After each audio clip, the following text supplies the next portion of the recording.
पुन्हा तोच विचार डोक्यात येतोय म्हणून चिंताग्रस्त झालायस? आता शांत चित्ताने ऐक आणि आज या चिंतेतून मुक्त हो.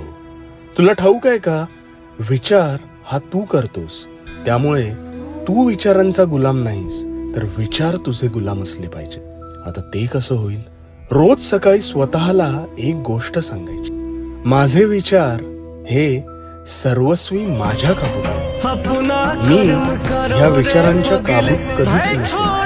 हे न चुकता स्वतःला निरंतर सांगत राहिलास तर तुझं अंतर्मन त्यावर विश्वास सांगेल आणि हळूहळू तू या विचारांच्या पिंजऱ्यातून मुक्त होऊ शकतो. नेहमी लक्षात ठेव, कुठल्या विचाराला किती महत्व द्यायचे हे सर्वस्वी तुझ्या हातात आहे. त्यामुळे हा मनाचा व्यायाम कर आणि समाधान प्राप्त कर. आणि हो, भिवू नकोस, मी तुझ्या पाठीशी आहे.